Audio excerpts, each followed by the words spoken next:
Hello there. Thank you for joining me tonight. This is Fate Mag Radio, and I am Kat Hobson, your host. I am so excited because I love getting friends on here with me. And this is a special occasion because he is staying up into his wee hours from Scotland.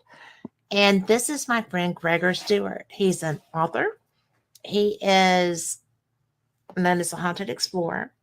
He is one of the best paranormal investigators I've ever been around, and he's part of the Haunted Scotland, um, paranor- Scottish Paranormal Haunted Scotland, and he's just a dear man. Greg, I'm so glad that you're here tonight. Thank you Thank for you. having me. It's lovely to chat with you again.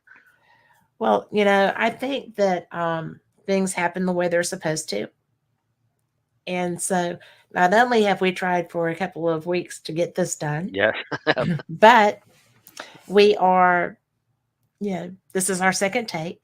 I'm so excited. So things work out the way they're supposed to every time. absolutely. Yep. So, I tell people all the time that you're the haunted explorer. And that's probably one of the most apt descriptions that I could give a friend is that one for you. Yeah, You're it's a kind of a name I came up with a lot of years ago now.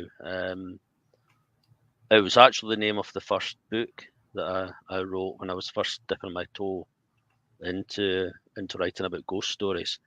Um, it was covering the lesser known locations in Scotland and my personal experience being there. You get a lot of books that will tell you about the ghost story associated to a place, mhm. but I wanted to go a little bit deeper and actually, add how I felt when I visited. Rather than just write, I wanted to visit each location, get a take on it myself, and just offer my thoughts. So that's where I was exploring these haunted locations. So that's where it came about. What was your first one? The first book was Not the Scotland's first Hidden book. Hauntings. Not the first book. Oh, the first Your book, yeah. first haunted exploration. Oh, we are going way, way back to when I was a wee boy. Yes. It would be St Andrew's Cathedral. Yes. I grew up on tales about St Andrews, so I would go wandering around about the cathedral early evening into the night, just in the hope that I would see something. I didn't have any real knowledge about investigating at that time. It was more just soaking up the atmosphere, soaking up the Hmm. energy, and just hoping that you may encounter something. Did you? I did, yes. I saw a figure move at one point. The difficulty is the cathedral was, now it's closed at night time. At that time, it was open during the night time. So although I saw a fleeting glimpse of what to me looked like a white figure, um, I can't 100% rule out it wasn't just somebody else in the cathedral at that time, although I never saw anybody else move at any other point in the time I was there. So um, I'm fairly confident it was something, Right. but I can't categorically say it was. You know, that to me is fascinating because that place still holds your heart. Yes, yep, yeah. I mean, So, it's my hometown. I was, as I say, I was brought up in the stories about the ghosts. It's where this inquisitive mind probably started because people will always tell you a ghost story. If you ask why, you know, they tell you the cathedral's haunted, but you ask why, they don't know. They're just yeah. retelling a story that's been passed down from generation to generation to generation. But I want to know why, what happened, um, who haunts it, why are they still there? And this is where you quite often find once you do dig into the history of these locations, what actually happened there is far more interesting than the story that gets handed down. And you find lots of other bits that maybe tie into other areas of the town that are also reputedly haunted, Mhm. and you start being able to piece things together. I'm always a great one for a spirit or a ghost, whatever you want to call them, doesn't just fly around in there and think, oh, I think I'll just pop down there for a couple of nights. There's a reason. There has to be a reason why that energy is connected to that location. And it's finding that answer. So I always try to find the earliest possible um, writings about haunting as well. Uh, as they get handed down through generations, they tend to get adapted to suit the situation at the time. So I always feel if you go right back to the very start, when did the haunting first start to be reported? And that's the closest you'll get to the reality of what's Mhm. going on. Well, one of the things that struck me the first time I was in Scotland, um, it was your passion for your country. It's just, and almost everyone that I met there, they're so proud to be a Scot. You Yeah, know, I think it's we are a very, very proud nation. I don't think there's any doubt in that. not at all. And my husband, who is not a traveler per se, um, is certainly not outside of the U.S. right now, was stunned when I said, "I'm going back, just so you know." And he was like, "Well, why are you going back?" I said, "Because of the circumstance of my first trip, I didn't get to see and experience the things I was supposed to. And I want to see them and feel them."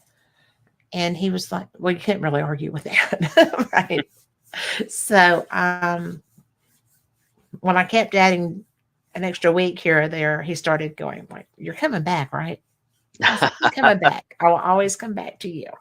So, and I do. But it was Yeah, so funny because the difference in the first trip, I fell in love, right? Edinburgh is probably one of my favorite cities I've ever seen. And I have traveled in the US a pretty good bit. But it struck me as being what the older parts of New York should be like, but aren't, yeah. because we don't. There's not many cities you can walk around with a huge castle Well, sitting right there in the middle, and looking where down you over can you. wander through. I mean, it's so safe. Yes, yeah. Scotland is a very safe country. I know that there's going to be a few rogues everywhere that, just to Every mess with country you. has them. Yeah, I mean They we do. have our problems here in Scotland, just like everywhere else has. But um, it's for me, it's yeah. I mean, it feels safe. Almost anywhere you go, Yes. you feel safe, and people will always welcome you. Yes. You know, no matter where you're from. Fellow Scots will welcome fellow Scots if you're visiting their area. Yes. And as you touched on earlier about us being a proud nation, that's probably why we love showing people around our Yes. country, and Yes. talking about our history and our heritage and things like that. So I always think that if somebody's going to make the effort to come and visit your country, the least you can do is welcome them and show them around, tell them what you know that they may be interested in. Yeah. Um, Keep it relevant, obviously. I'm But like yeah, I that mean, here, though. If I meet somebody that's just either they have just immigrated here yep, or they're on holiday, then I'm like, "What do you like?" yeah, you know, exactly. what would you like to see?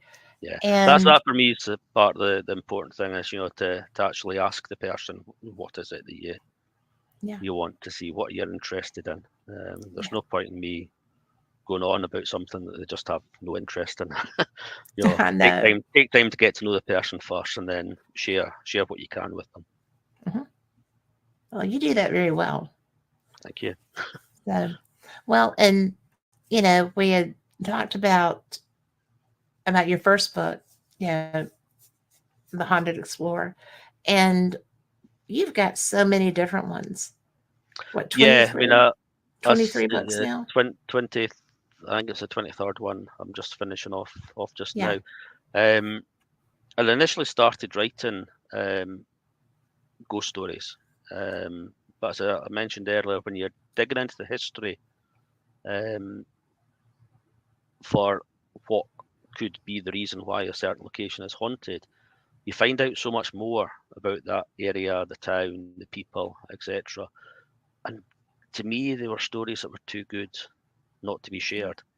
So I started writing more local history. It was with Amberley Publishing, I've just finished another book for them. It's called The Secret Range. So that they explore local towns, local cities, but it's secret because it's the forgotten or the hidden Yes. stories from the town that shaped the town. So you get to explore lots of things that are maybe the darker side of history Hmm. that people don't talk about as much. So it's quite interesting for me. And say you find all these wee local tales that are just brilliant. That you really want to keep alive. Well, we had talked before about St. Andrews, and one of the things that I have not gotten to do in St. Andrews yet, which is another reason I have to come back in the dead of summer, is because the pool under the castle. Yes, You know, it's literally a pool. yes, it's a swimming pool. Yes, St built in Andrews the has sea. there's about two or three of them around the town. One's now the Sea Life Centre, so you don't want to swim in there because it's full of No, seals.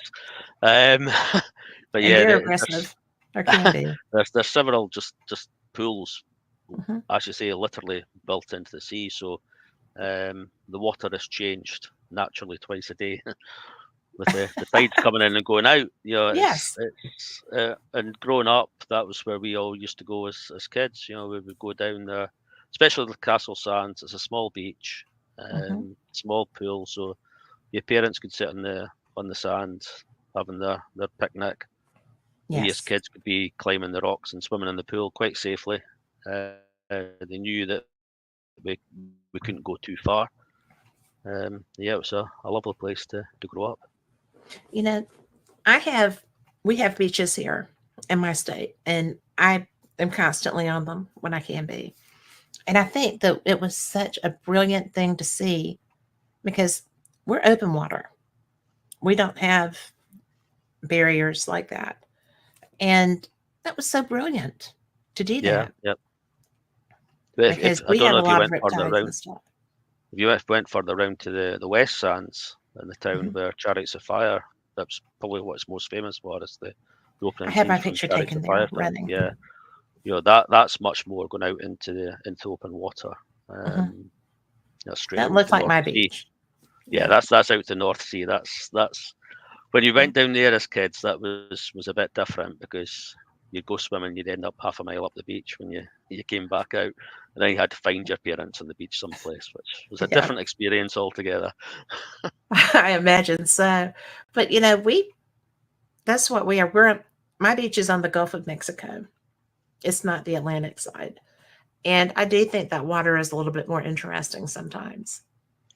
Yeah, I openly admit there's very few things that scare me in this world, but the sea, the ocean is one. It has so I much don't mind power. water, as in paddling, even swimming depth. But once you get out into deep water, no, that's not Well, something I enjoy. I would not intentionally be in deep water like that, but I am going to pop a little peppermint here. So, for those that don't know, I am overcoming something, but there's going to be crinkling and stuff involved if I can even get it open. Yeah, people over here don't know that if I say I can't get this bloody thing open, that I'm cussing. So, you know, but the deep water, I've been in the Pacific. Ocean and the Atlantic and the Gulf of Mexico. I've also been in the Caribbean and I've been in the North Sea. Yep. But I just I don't do deep water swimming. No.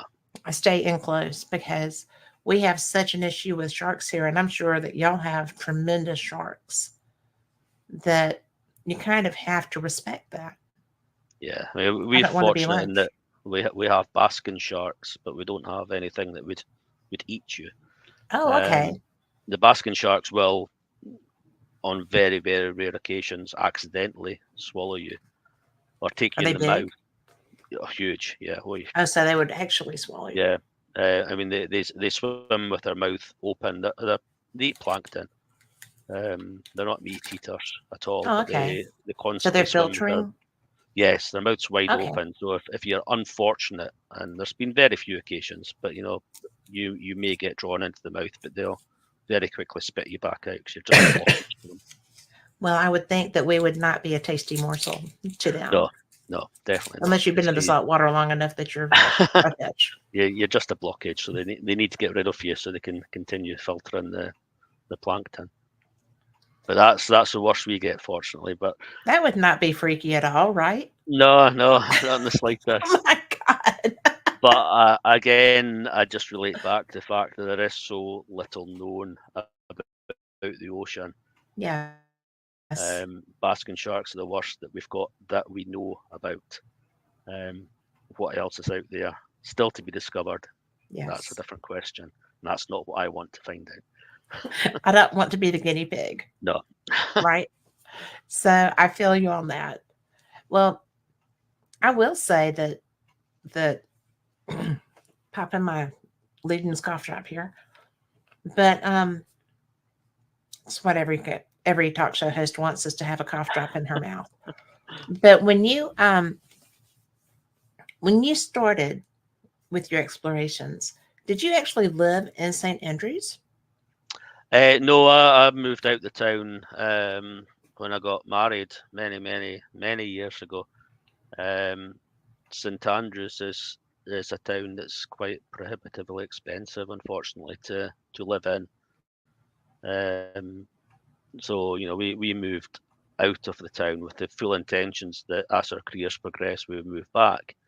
But unfortunately, our salaries never ever kept up with the increase in property value. Well, In St Andrews, it's up there. I've spoken to Rick a few times, and it's up there to similar prices that he would pay in Hollywood areas. So oh my yes, it can gosh. be very expensive to live there. Well, to be honest, I did love the walkability of it. But when we were in Roslyn in the village, everything there was walkable too. Yes, exactly. I mean, I always look at prices in St Andrews, and if you move 5 miles outside the town, Hmm. if you go in a radius of about 5 miles away, you will be able to pick up the same house for considerably cheaper. Yes. Well, that's kind of any metro area, although St. Andrews is not a metropolitan area, but it No, is a no, university town. it is, yes, a And university town, and a cathedral city, mhm, as they sometimes refer to it. that's a good descriptive term. Yeah, I mean, it's people generally classify any town that's got a cathedral to be a city, but it's a cathedral city is the correct term to use. It's debatable in St Andrews because the cathedral's not in use anymore, obviously. It's a ruined tourist attraction, as you know, if you visited it. But yes, it's still called by many as a cathedral city. Well, I'm so sorry, but I am fighting. I'm fighting No, so don't worry hard. about it. But one of the one of the things that really got me was, you know, the first time we ever went through there. I'm familiar with the Meridian line. Well, Yes, in St. Andrews is the Gregorian line. Yes, yeah, And I was like, Gregor, it's your line. yeah. And I wish. No, it was a scientist and a mathematician at St Andrews University who first set a meridian line. mhm, And he also was the first to invent the refractive telescope. Predated Sir Isaac Newton by about 5 years, but he I didn't know didn't take that. the credit. He just sat back and let Sir Isaac take the credit for his version of it. The original telescope is, you can see it in the University Museum. It's still there. Mhm. So you can go in and see it. I I just fell in love with that whole city. And a lot of that had to do with your love for that city. Thank you.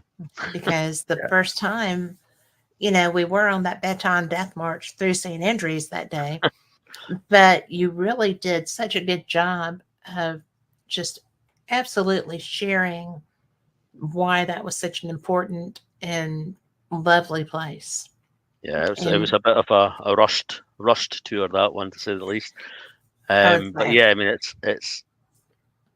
it's partly the frustration for situations like that, because you don't want to start telling too much about the information until everyone's there, because you want everyone to hear enjoy.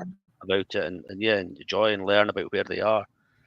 Um, so yeah, there's probably just too many people and too pushed for that one. Yeah. We know the situation for that one, so I was just so grateful that you came back to then do it again There in a was less no way I rushed wasn't coming situation. back. We knew we were coming back before we ever left. So Excellent. It means a lot. it was, and one of the one of the things that really made us decide to do that was the fact that we didn't get to spend enough time with you guys. And I had heard so much about y'all. You took the time out of your lives to come on with me on Paranormal Experience. Y'all went to your office and y'all stayed up till the wee hours to do that show. And I was so blown away by how wonderful and kind and intelligent the information was.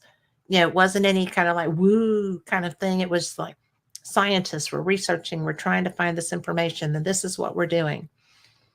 I already knew you were like that. And Yeah, I mean, even we when y'all were classify so ourselves exhausted, as researchers and investigators. We're not yes, storytellers. you're Yes, not. we will tell the story of what's allegedly, what activity happens there, etc. Mhm. But yeah, I mean, we go quite deep into it, and the historical side particularly, Yes, to find out the who, why, what's, as I call it. yes, Who haunts it, why they haunt it, and what happened to make them stay there. Whether in visitation or whether they're always there. There's yeah. got to be a reason for all of it. Well, and one of the hey, you're so patient with us because I know that some of us get distracted easily, right? We get distracted when we're visiting other places as well. So, and Yeah. even different place in Scotland, we get distracted. So, we 100% understand that. We visit other countries, and Well, it's so we're different. exactly the same. It's so different. And for us, the knowledge base that you brought was all of you as a team. Okay. Yep. But the knowledge base that y'all bring to the equipment, to the types and styles of hauntings, to knowing the history of locations that you're going to, because you do need to know. I like to go into places with my skill sets sometimes without, I like to go in blind, as I call it. Yeah. Yeah. But there are times that I'll be doing that and I'll be getting something and I'm like, oh, well, there's no way this couldn't possibly apply to this location. And I'll hold back. And then later I'll be talking to somebody and they're like, oh, well, yeah, that happens there all the time. It's because, and I'm like, oh, I should have Yeah. said something.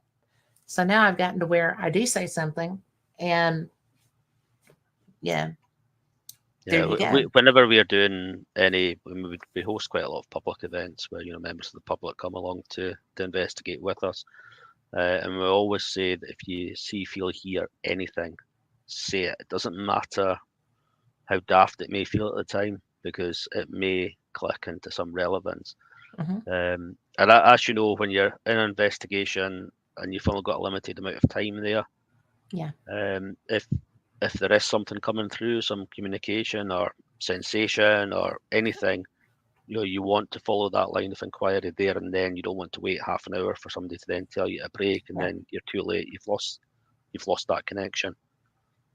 Well, when you were at Mingus, and that wasn't your first time, No, that no, we've been going there many times. where the sundial sits in front of the window, Yes. that that place, that area of Mingus, to me felt like there was somebody standing there with me looking out the windows. Yeah, And it's a fairly common occurrence up there for people to see a lady standing staring out a couple of the windows. She's seen that. When we were up there, when they were filming Spooked Scotland, mhm, we had quite a surreal experience, which continued on to our latest event there. When Ryan and the rest of the team were away filming the for the episode. I was sitting down in the coffee lounge, just waiting for them to finish. It's the old Victorian wing of the castle, part of the old kitchen that they now use as a tea room. So I was sitting there just quietly waiting for them to finish filming and coming back down. As I sat there, just suddenly heard a woman go, "Well, hello there." Oh, wait a minute. Did you hear that? Yeah. Yeah. But there's no women in the castle, full stop. It wasn't that there's no women in that room, there's no women in the castle, full stop. And then about 5 minutes later, we heard footsteps above us, and there's a large room above us that's used for weddings and things like that. And we heard somebody walking back and forwards up there, and we thought, oh, they must be filming. That's how right. loud it was, and we just assumed that they'd moved to start filming there. And then when the camera crew came back in, coming down to get a cup of coffee, we said, "Oh, did you get anything upstairs?" And I said, "We've not been upstairs. We've been in the castle, up the tower." Now, see, that's a Victorian wing, so it's a completely separate wing from the main Yes. castle tower. Yes. So it's not a case that sound was travelling. They were in almost a separate building, connected by one door, several floors up, and 2 meter thick stone walls. So, but we heard footsteps on the wooden floor above us, clear Was as that day. where the caretaker lives, or is that where the bookshop He is? lives And in a private property to the rear, yeah, but we asked him as well, and he hadn't been in the castle either because that's at that something that time. I was curious about too. Because like if you're in the shop and you're coming down the Yes, corridor, yep, then you start up into the tower, yeah. and it was coming out of the shop and coming down through there that I was getting stuff too. That's And the darker area of the castle. That's where the soldiers were hung, as in hung on hooks, not hung by their neck, oh, and killed. According to the story, there's a couple of variations about exactly why they were hung, but they were allegedly hung on hooks in okay. there, stabbed to death multiple times, and then their bodies were cut up and fed to the pigs to avoid them ever having any form of burial. Wow. And that area that's where you get the darker energy, definitely. Hmm. Well, it And definitely felt dark. the Yeah. shop area, they now think the shop area is possibly the area that it happened. Prior to that, they thought it was the vaulted areas just past it, but they now think Hmm. it was actually the area now used as a shop. Well, it was very disconcerting. And that really is the only place that I felt something that made me kind of go, oh, this energy, no, Yeah, don't want yeah. that. It's a But very strange energy in there. The only other place I would say that's got a similar energy for different reasons is the chapel at Balgony Castle, where yeah, it can be very variable. Sometimes it's fine, other times you're thinking probably shouldn't be here. Um, yeah. And that was someplace the first time I was there, um, at Balgony, I had, yeah, we did have time in the chapel area. yes, yeah, And I got a really terrific photo of Lori and Tunde. And Tunde was looking over Lori's shoulder at the SLS camera screen, and I was in front of them. But looking over Tunde's shoulder out the window, that window drew me every minute that I was in that in that right, chapel okay, area. yeah, And it felt like, because it was, you know, the chapel was pretty much its own thing. And but it felt like there was somebody or something who had died there. And I don't see as a rule, it has to be something that's really wanting to show me yeah, yeah. for me to see. And I didn't get anything like that. But then again, when I was in the chapel itself, in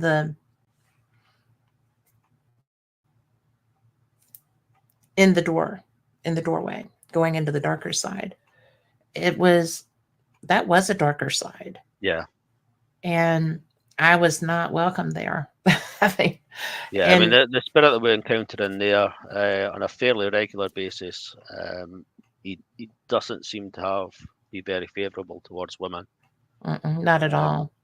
for whatever reason. There is no historical records as to why that would be, um, but there's definitely something there that women, if that energy is there, women are not welcome in that area. Is that dark? I know that when the Dark Zone was filming there, that there was some interaction with that spirit, with the woman that was there. Is he still there? Yes, oh, definitely, yes. Yeah, he makes his presence known on a regular basis. The only time that we had no activity in there was when Raymond, the former Laird of Balgony, when we first started to go to the castle, he used to come with us um, to sit in beside us during the investigations. Um, and any room he was in, we got almost no interaction. And we suspect it's a respect thing Hmm. that even the spirit energy respect his position as Laird of Balgony. So they'll step back while he's in the room. It got to Right. the stage that we mentioned that theory, and he started to not want to come into the room with us if it was going to stop. But equally, it's an invaluable resource to us. Stuart and Kelly, they've done the same. Where if they're in the room with us and we get a name coming through, they can instantly tell us, because of their knowledge of the castle is so good.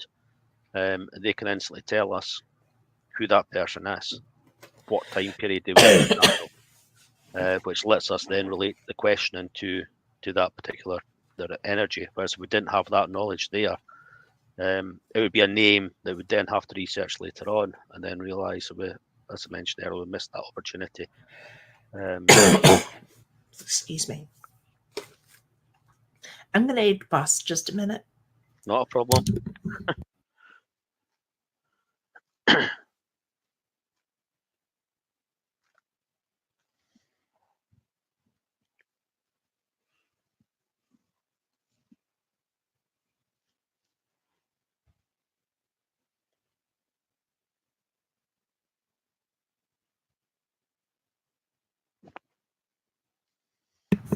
And I'm back with a new cough drop. I'm so sorry. Don't worry about it. The good thing is that it's not COVID. So yay. But because I was at the doctor yesterday. So I Right. know Yeah. that's not it. But I live in the South in the United States, and everything is pollen Yeah. except for the cough Not so drop. good. And I have another one. But Right. you know, that's one of the things that I was so surprised by when Rick first started telling Rick McCollum first started telling me about Balgoni. I was um I was pretty impressed, really, because I did not know a Laird. All right. Much less a guy who was so special and so kind and welcomed people into his home and had the same curiosity that we all have about spirits. And especially with his skills. I mean, he was so multi-talented.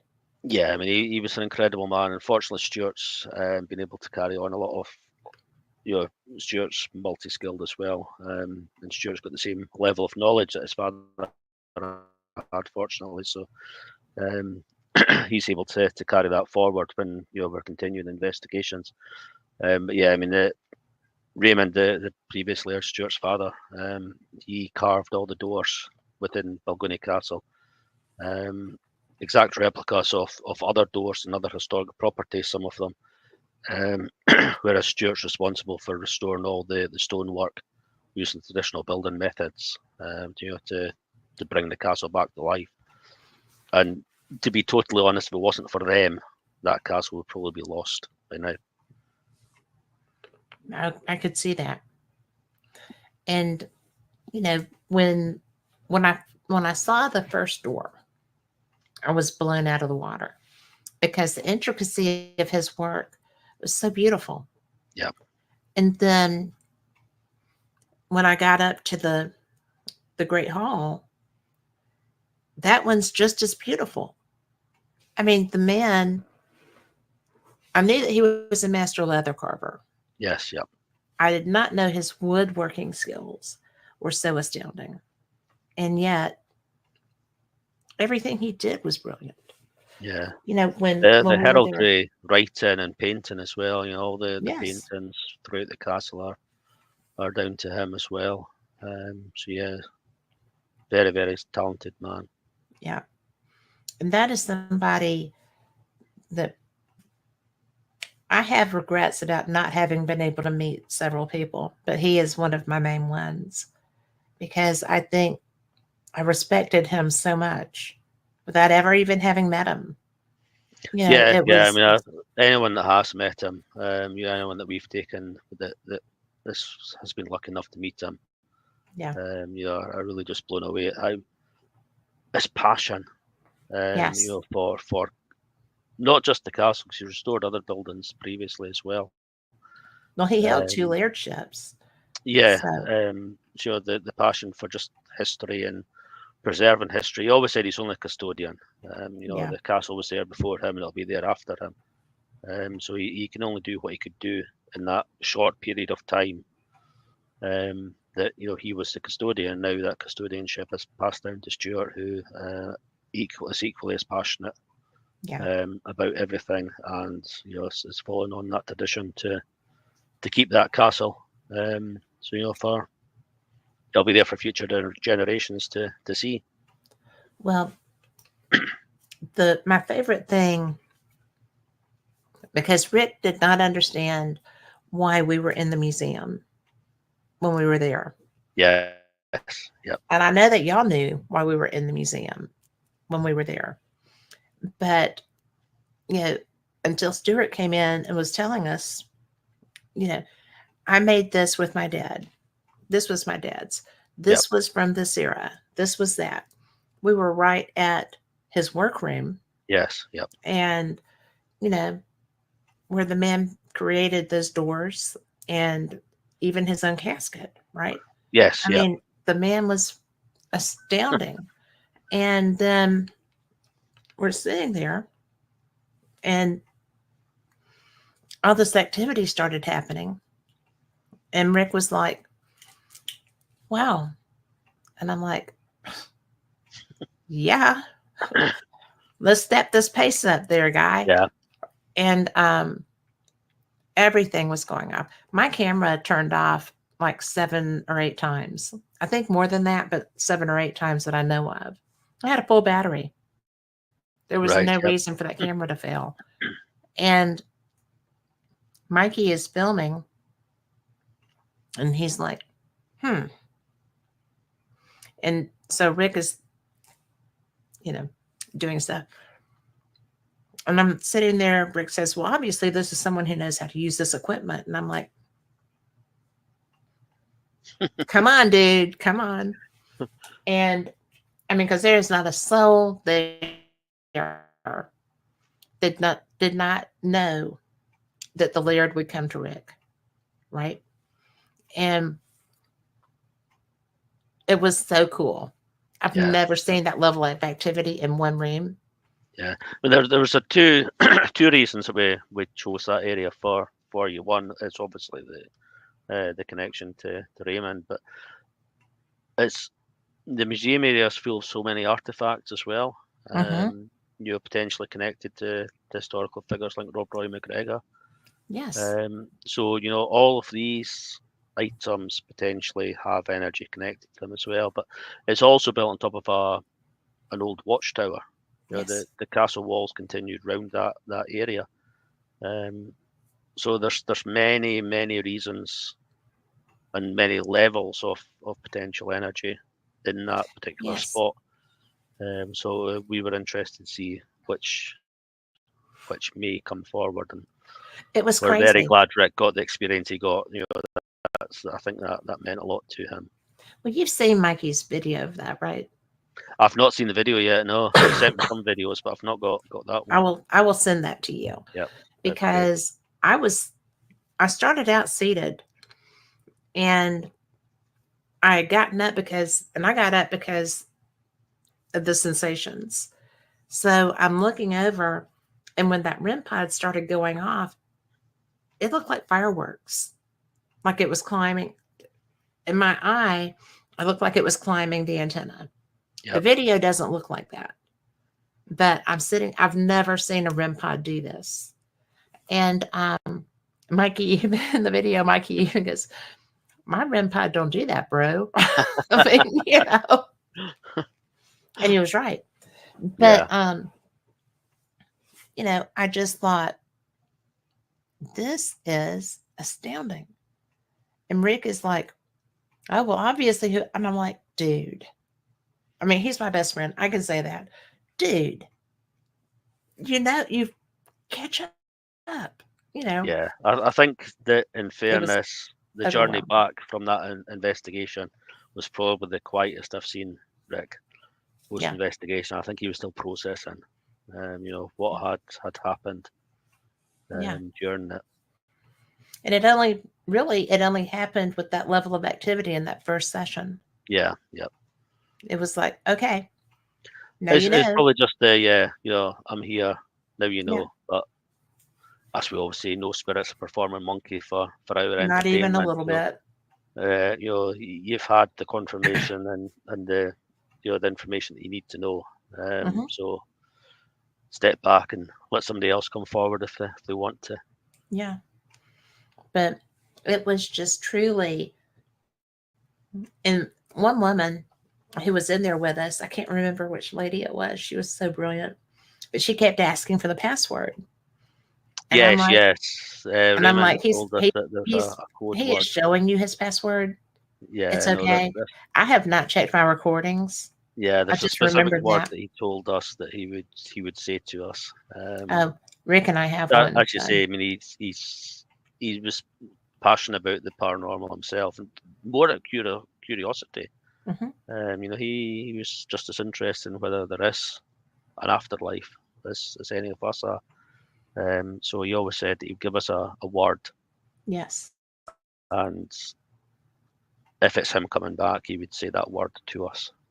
So I've Have not y'all heard it gotten it yet. yet? No, I've not heard Okay. it yet, but that's not to say that I don't I've not felt that he was there. Yes. And it's one of these situations where you've put so much time and passion into a property. You could understand that this energy would come back to have a wee check in to make sure things are all okay still. Well, sure. And, one of I thought it was so special that Stuart was, you know, he came in there, and because I had said, well, if we're going to be guiding in the museum, I need to know what this stuff is. Yeah, yeah. And so he came in there and gave us a really great informative session so that we knew and we understood. But, the model of the castle and stuff was so, Yeah, yeah. because they worked together on that. Yes, yeah. And as soon as he started explaining stuff, I was like, okay, if there's a place here, he worked here with his kid. Yeah. This is where I would be if I wanted to say hi to my friend and I wanted to let people know that I'm so proud of the things that happened here. Then, because I did not know that was part of the wall. I don't know Yeah, if Rick I knew mean that. that's the area that when we hosted events prior to his passing, while he was still able to access the castle, Mhm. rather than you lost mobility largely, so unfortunately couldn't get to the workshop like he used to. But when he was able, that's where he would always go. We'd run an Yeah. investigation in his castle, and he'd be sitting in his workshop carving Yeah. something or painting something. So he was always on hand if we wanted to pop in and ask him a question. But that was absolutely his happy place, I would say. I love that because I didn't know that. So it's a lot of things, a lot of nuances that go Yeah, into um, why a spirit will interact with you. And all of those are at the top of the list. Family connection, pride of workmanship. My friends are here. yeah, Um, I did this with my kid. This matters yeah. to me. And, my favorite part about the museum is that's where the heated restrooms are. So that's not really, that's not my favorite part, but it is a big perk. Yes. But, it was so really cool. It was really cool. Yeah. I mean, all his tools and everything are still there. They're all still hanging up. Yeah. Everything that he created, everything you see in that castle, the tools that were used to create it are all in that workroom, directly behind the museum. Yes. Well, and, I don't even know what went into him becoming the Laird of Balgony. I don't, I don't know what drew him to there, but it was a conscious choice. Yeah, I mean, He put they time and were treasure drawn. into into Yeah, owning that I mean, castle. they were living locally, but they something drew them to that Hmm. castle. I say he'd already restored other buildings. He'd restored an old watermill. Um, but all these skills were self-taught. Hmm. When he first came to Scotland, he basically just got on the train with a bag and went to, I think it was Perth he came to, because he thought it sounded like a nice place. Yeah. Um, Spent his time in the military, and then started working on farms and just worked his way, learning as he went, and just continued going and going until almost one of these stories that you start as a wee boy getting on a train and end up as Laird of a castle. It's a It fascinating story. is And fascinating. that's just as I say, if everything's self-taught, and that to me is a pure sign of the passion, because you don't learn things to the level that either he or Stuart are capable of doing it if you're not passionate about it. So everything in that castle, there's genuine passion and love Yeah. going into it. So yeah, it's a special place. It is such a special place. And I can only imagine how much you miss that friendship, Yeah, so massively. Yeah, yeah. even though he's still there, not being Yeah, able to I mean, we interact used to daily or always, after an investigation, didn't matter what time of night it was, we would go in. Um, he was the type of person that he didn't abide by the norm, if you like. right. He didn't work Monday to Friday 9 to 5. He tended to work late afternoon into the wee hours of the morning, and then sleep later in the morning. So yeah, that I can relate to that because I've done that myself Hmm. for a very long time. I'm productive time is more in the evening rather than in the morning.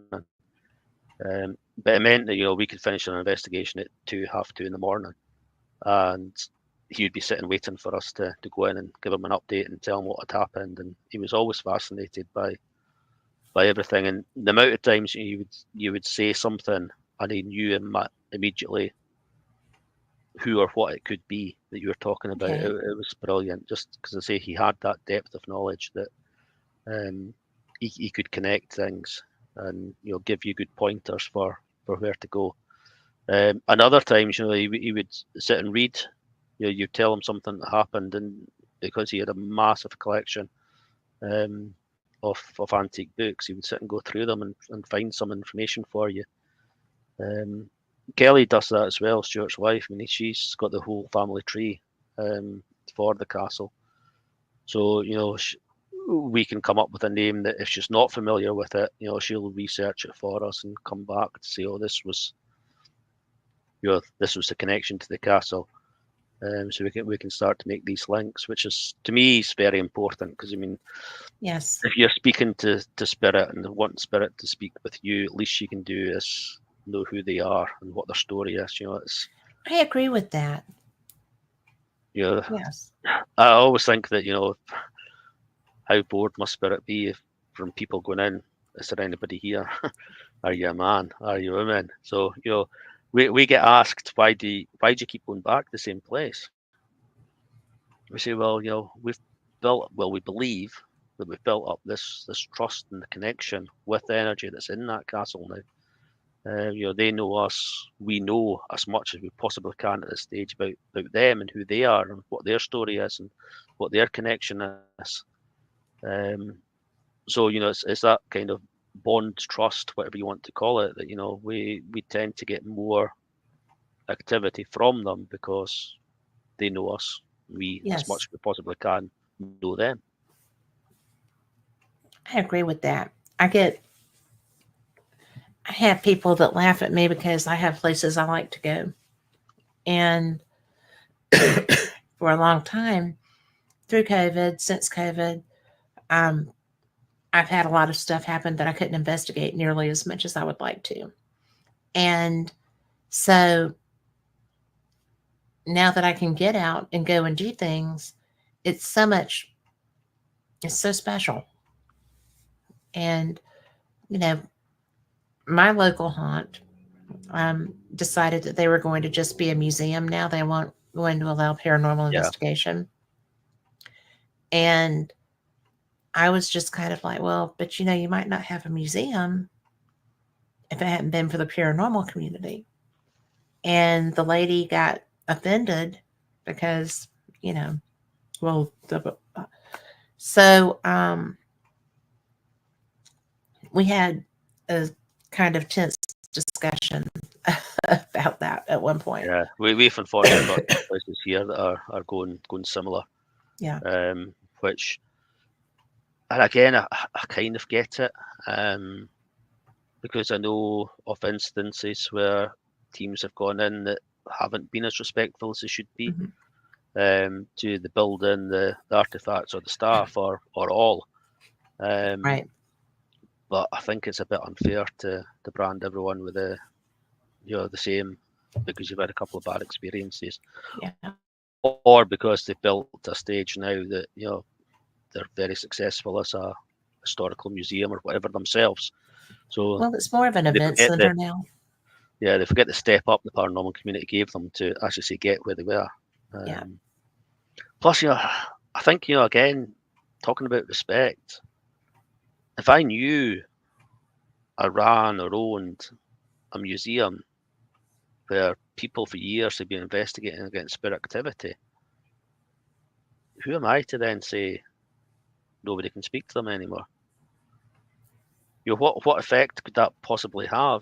Could these spirits get a bit frustrated at the fact that you're taking away the people that have been coming in? And take the situation with Balgoni. We've been going there, as I say, for a lot of years. We've built that trust. If that suddenly got taken away, we'd be very upset.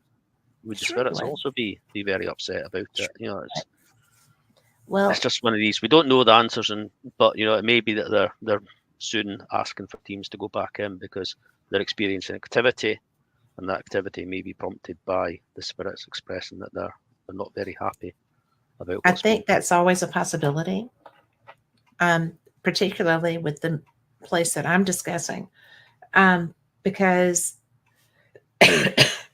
my doctor has children, college age and younger, and he said, "Yeah, my kids know what you do, and they would like for you to take them ghost hunting." yeah, And I'm like, "Well, I don't hunt them, yeah. but okay." It's a phrase we Um, don't like particularly because we're not hunting yeah, anything. yeah. But anyway, so I took them to this place, and it was great. I took them in the downstairs area. There was motion all around us. There were um, taps, tugging on shirts, things like that. And so when we were leaving, the youngest son said, "Oh, something's wrong with my stomach." And he raised his shirt up. He had been scratched. All right. I've never had that happen at that Uh, location. And so his dad, being a doctor, said, "Oh, yes, that is abraded skin. That's an abrasion." And I'm like, "Oh my God." So they went on, and I went back in, and I went downstairs, and I just had my recorder. And when I was down, also I was going to make sure I didn't leave anything in there, but that was not the main reason I went downstairs. But I was like, who did that to him? I mean, why would you do that? He's a kid. And you waited until he walked out of the building. And so I heard motion up above me where there's a bunch of impellers and stuff. And so I just had my recorder, and I'm like, who is up there? Why are you walking around over me? Or something like that. And you heard this one voice say, bad customer. okay. And then another voice said, Jawohl. And then the third voice said, bad customer, eat poop, but the other word. Yep. And I was like, I didn't hear that until I got to my car and could play it back. And I'm like, that was three people. Yeah. There were three people walking around up there. If I'd have known I got an answer, I'd have said, which one of you scratched him and why? So it was like, oh my gosh, this is insane. And I always talk about that Yeah. particular incident because it was three people talking besides me. There was no one in that building. It was a cold, rainy, nasty day. Nobody but us were crazy enough to be there, and we were inside. And that's the first time that I've gotten that kind of conversation level on an EVP, and it Yeah. blew I me think, I mean, away. there's a few times now we've had similar that, it's almost like there's a conversation going on Yeah, between, I think it was Niddry Street Vaults in Edinburgh. Um, we captured audio. It was like children, and they were like urging each other, almost. It wasn't the exact words they were using, but it was almost like, you go first, no, you go, no, you go, type yeah, conversation. You speak to them, no, you speak to them. And it was fascinating to hear because we often question, can they see us? Do they, you know, can they hear us? What yes, what do they see? Um, do they see things as they were in their time, or are they seeing us there as we are. And I think that gave a very good indication that, at least for some anyway, they see as we see places Mhm. today. They saw us in that building. They knew what we were doing, and they were urging each other. They were all a bit scared to go first, but they're all saying, "You go, no, you go, no, you go." Yeah. So it was a brilliant audio. I think Ryan's probably still got that, and we are going back there in February, so it may well get shared again fairly soon. Well, I had so much fun because we got to go to the Writers Museum in Yes, yeah, Edinburgh, and that was, and I am an empath, but I don't generally feel their experiences. I just feel them, and I got whacked in the noggin, right, like yeah, the back of my head. And I actually put my hand up to see if there was blood because it was like, oh my God, what just hit me? But that was one of the most brilliantly interesting places that I've ever been. We had all the different levels, we had activity. And um, Jay Craig was, I call him Jay Craig because I'm like, I've always called you Jay Craig. I'm so sorry. Do you want me just to call you Craig? You said, no, Jay Craig's fine. But it was so funny because I was just like, is there somebody that died from a head injury in here? Really? And he was like, well, I looked over at the young woman who was with us, and there had been someone.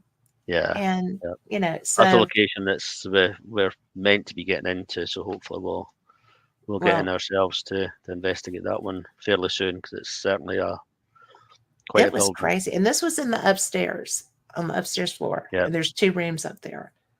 And the museum was just brilliant. I mean, as far as what's in it, yeah. it was just so cool. And that's There's so another reason so that I much live in in the Edinburgh world. that's people go to the well known Hmm. touristy sites, if you like, but there's so many other locations that are less well known, Hmm. that are just as interesting, if not more interesting. Yeah. Um, and yeah, it's a Well, fascinating city. it is. Oh my gosh. I just, I loved Perth as well. But Edinburgh is, I mean, because I, I could wander around there alone. Yeah, It's so, you know, I like it in the early morning. I like it in the rain. I like it late at night. It's just a brilliant city. yeah, And it was even Banshee Labyrinth, which I didn't get a lot of activity in, but it was so cool because of what it was. yeah. I mean, we've had quite a lot of good activity in the Banshee, but we went in when it wasn't open. Hmm. So there's no customers in or anything. So it was a lot quieter then. But yeah, we actually got some incredible evidence in there. Um, when we were doing it, the audio came out with some references to a church, and water. Now we couldn't quite connect at that point what this reference was. But we were live streaming it at the time, and somebody in the live stream said there's a church just down the road, but it's not a historical church, if you like. You wouldn't know looking at it from the outside it's a church. Okay. Um, it's only really when you read the signs you went, oh yeah, so there is. Um, but when we looked at the historical maps, the Banshee Labyrinth, the vaults, the Lidra Street vaults, etc., they're actually built into the bridge. People say they're underground. They're not actually underground as such. They're the vaults that support the bridge above it. Hmm. And Okay. then they built houses either side of them, which enclosed it, so you feel like you're underground. Um, but what we when they built that bridge, they actually realigned the road. When we look at historical maps and overlay them onto the original street layout, there was a church with a well in the almost direct vicinity of where that pub now stands. So Really? we're getting connections about a church, and water. It was there. Historically, it was there. You don't notice it now because, I say, the street's been realigned. You don't Mhm. realise that things are slightly different from they were historically. But when you look at the old maps, there they Wow. were. That's pretty good evidence for me. I would say I would be happy with it. Yep. I mean, Then the next question, the frustration is, who is it we're speaking to and why? yeah.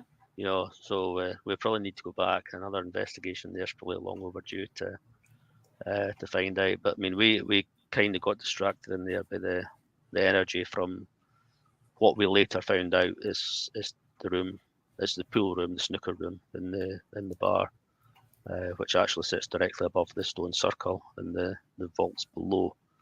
Yeah. And that had some. I'm not necessarily saying I believe the story told, but it has energy. It has quite intense energy.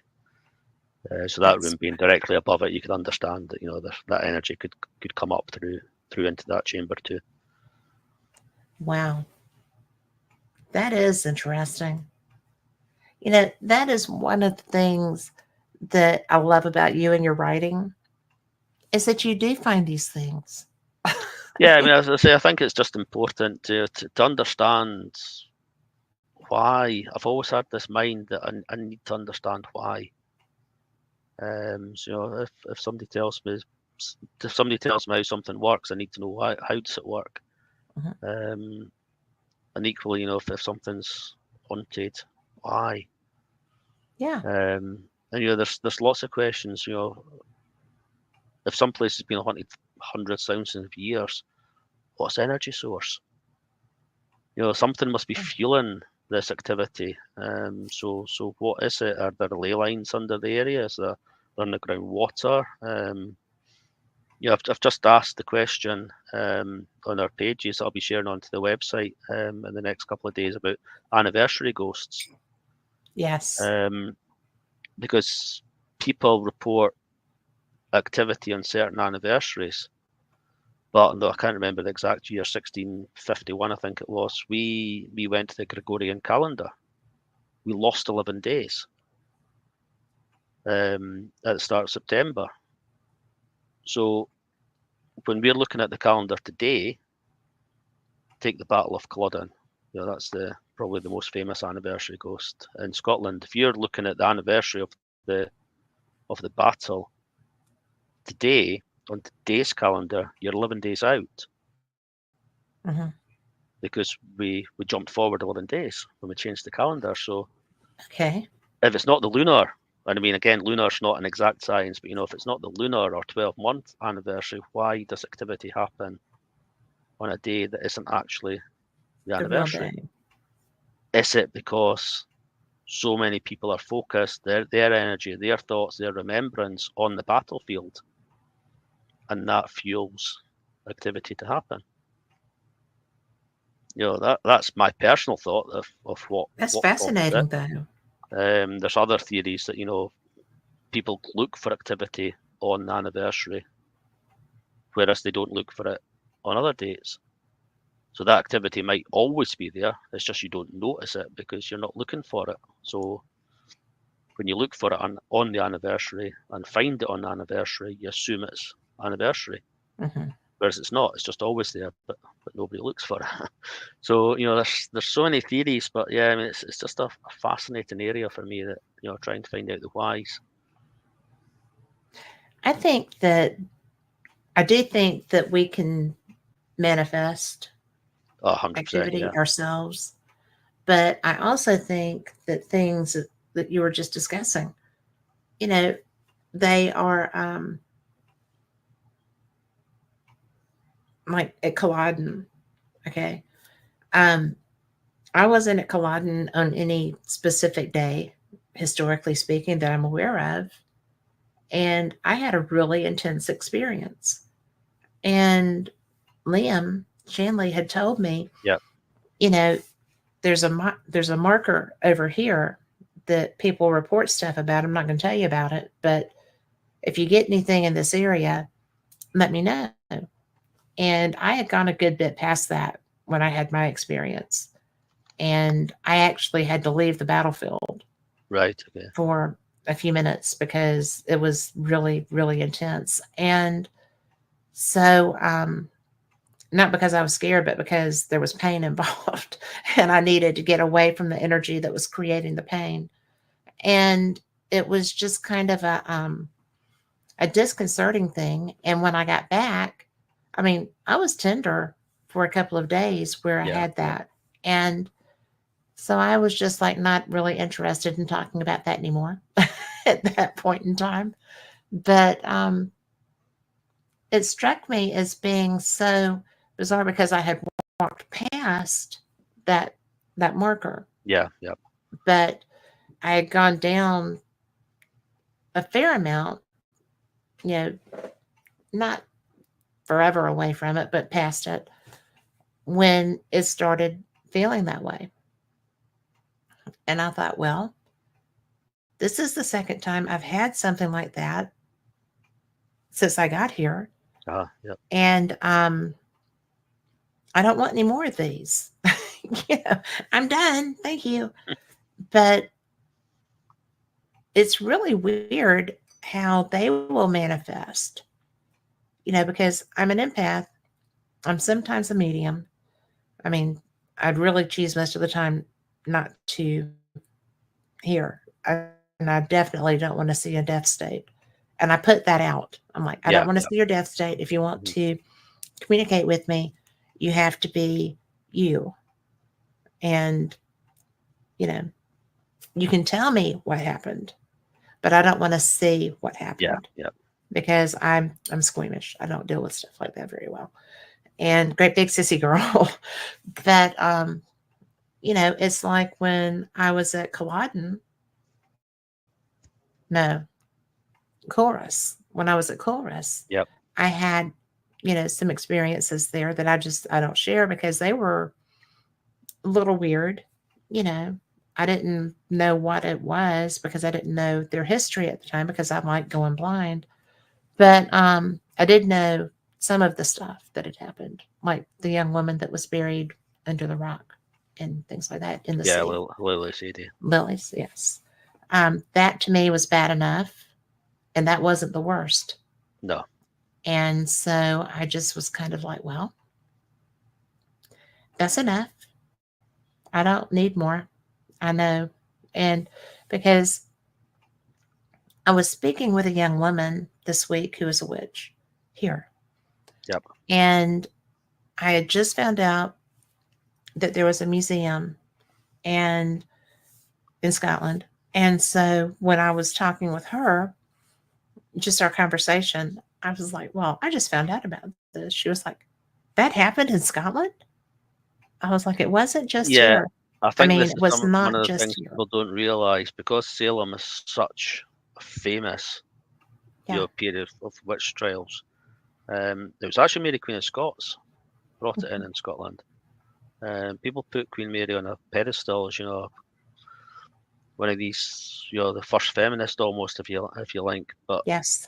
she introduced the Witchcraft Act, um, and some theories are that she introduced it to try to push particularly women to go back to the Catholic faith, because Scotland was going through the Protestant Reformation at the time. Queen Mary came back as a Catholic queen Hmm. from France to a Protestant country. There was great suspicion that she was going to try to convert the country back to a Catholic country. Um, and there's some thoughts that the Witchcraft Act was to try to encourage women to go back to being more obedient, like a good little Catholic faith. Don't speak, don't be seen. Just do what you're Yeah. told, type thing.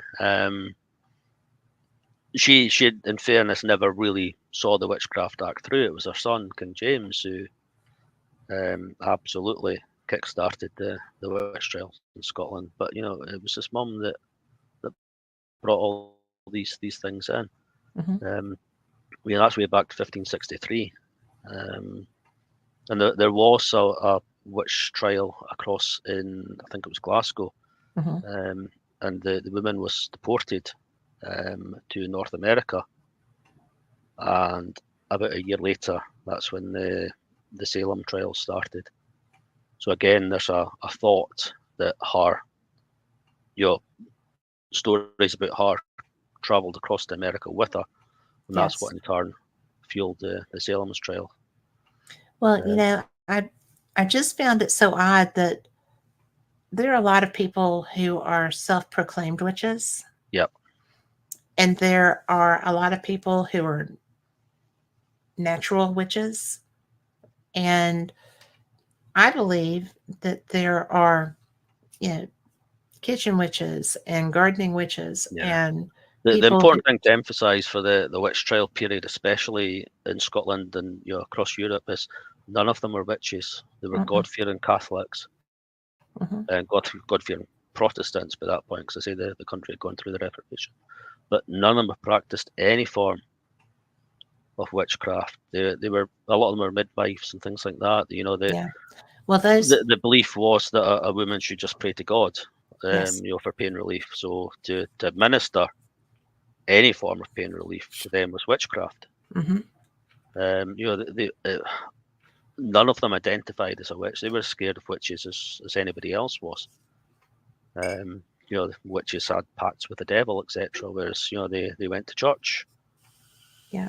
3, 4, however many times a week they were required to go. They were absolute God-fearing people, who just ended up in the wrong place at the wrong time. Well, that's one of the things that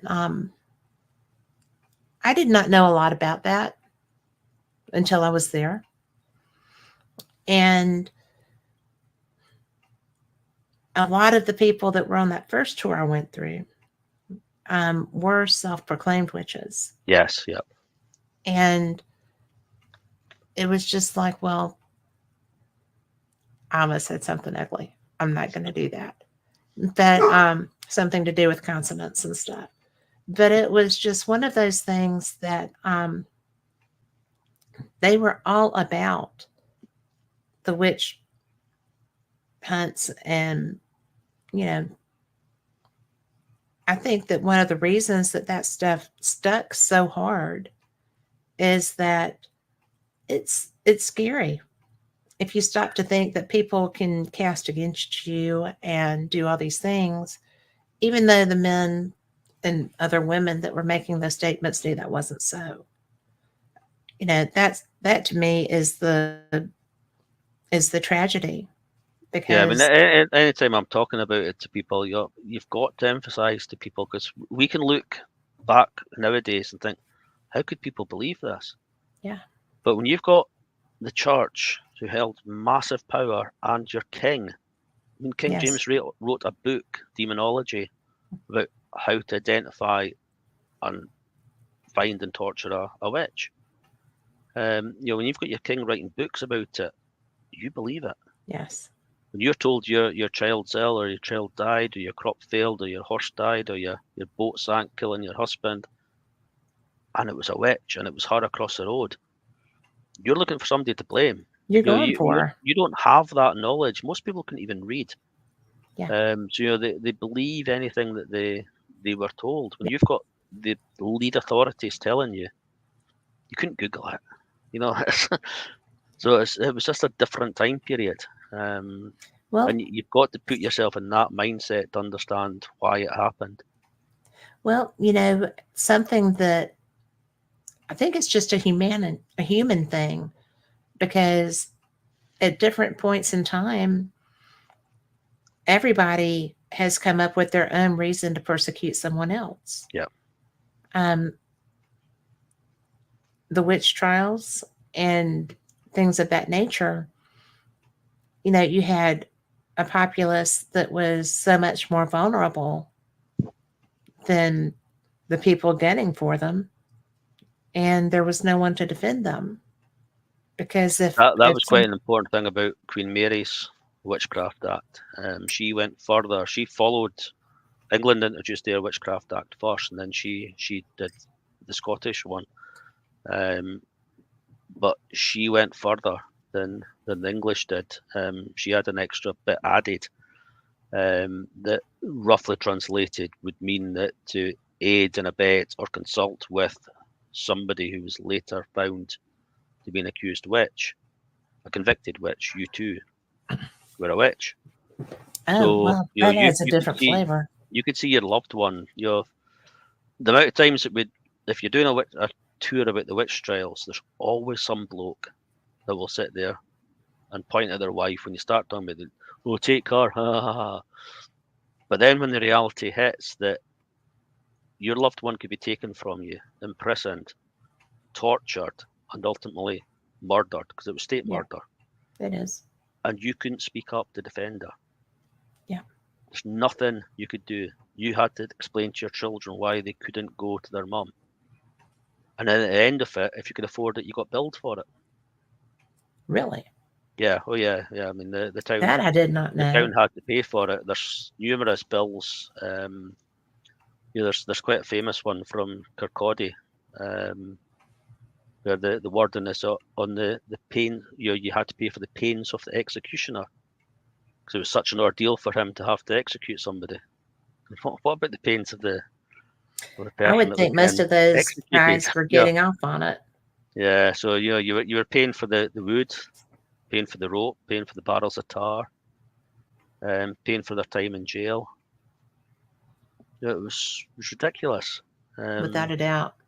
So you could understand why, when you're in a hopeless situation, the quicker you can confess and get over and done with, the less impact it has on your whole family.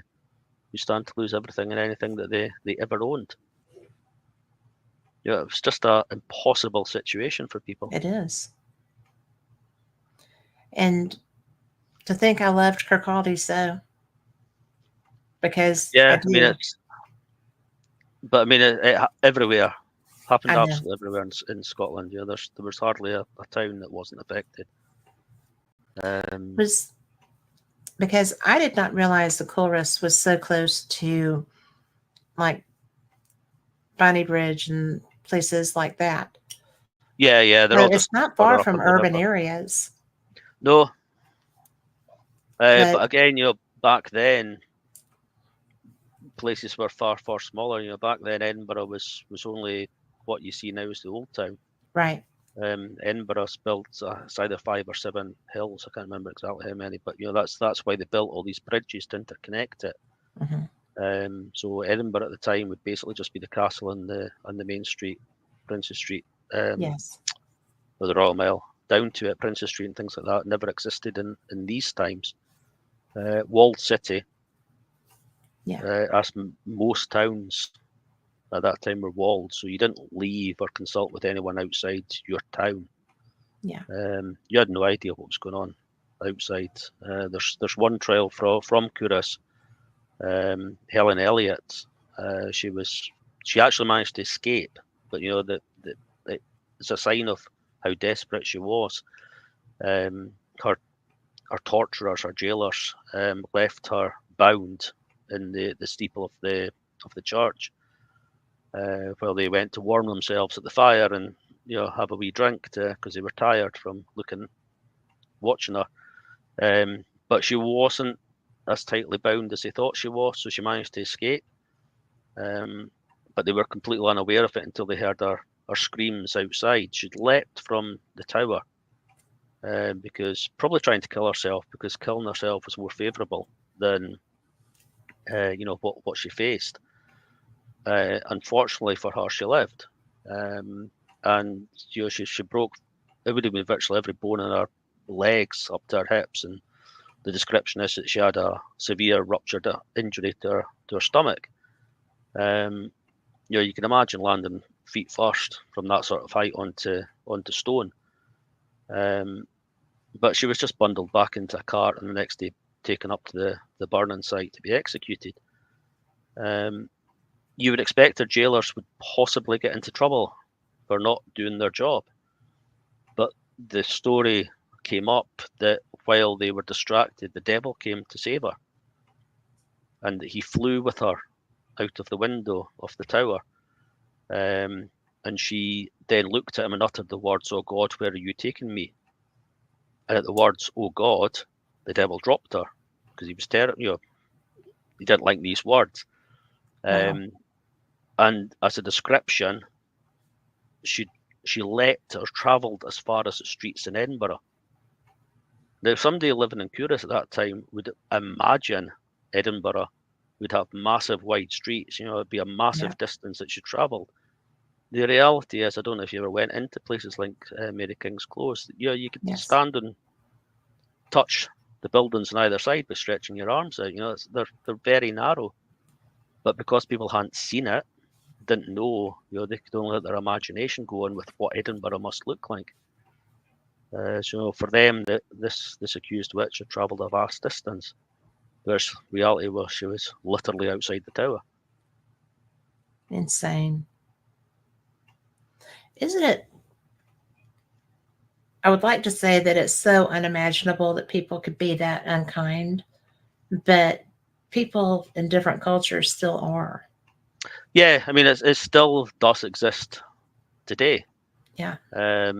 It's very difficult. It's existed throughout history. I know. Since the start of historical records, there's, as you mentioned earlier, there's been one reason or another to persecute different people for whatever reasons.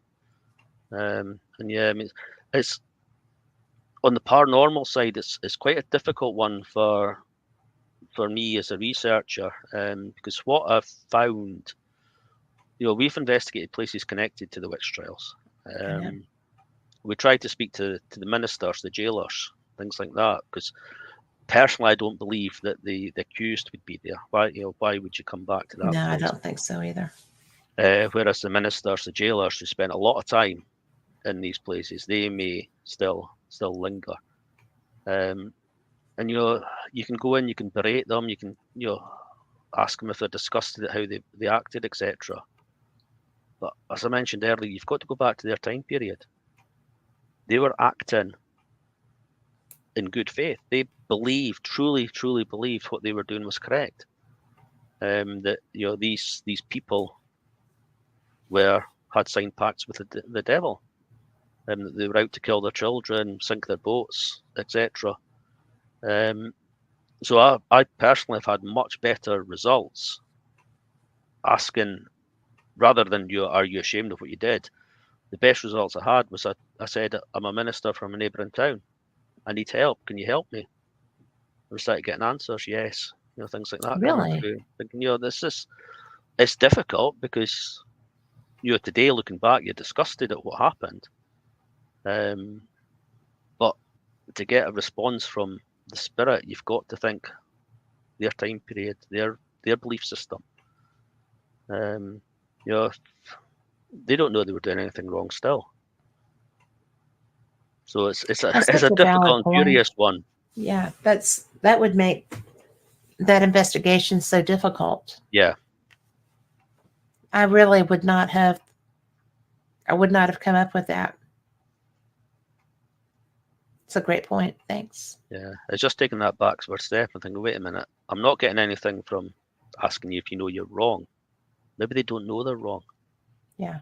If they're fixed in that time period, they're not, obviously you get the more intelligent spirits that are more aware of what's happening. As I mentioned earlier, the children in the True Street Vaults, so were very aware of us being there and the equipment we had, etc.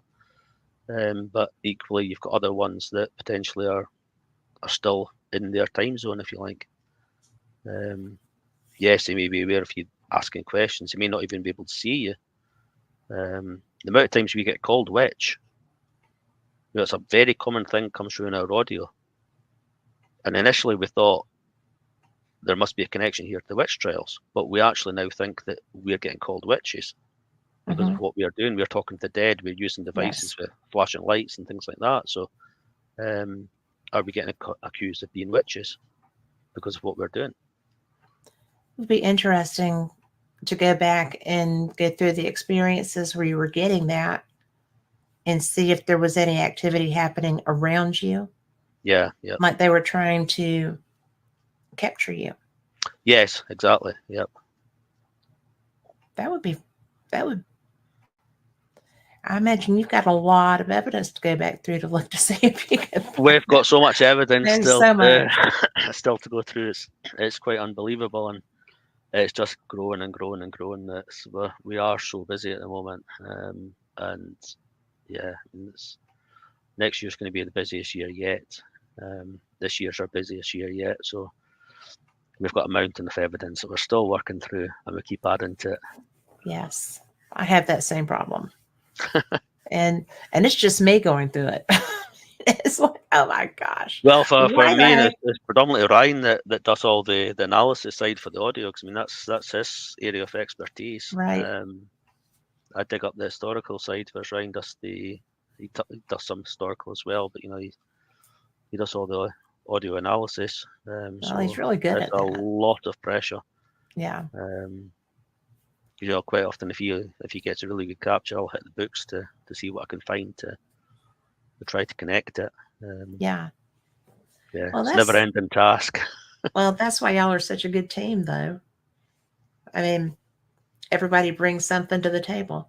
Oh, absolutely. I mean, I think if everyone had the same interest or the same area, it would become more competitive, if you like.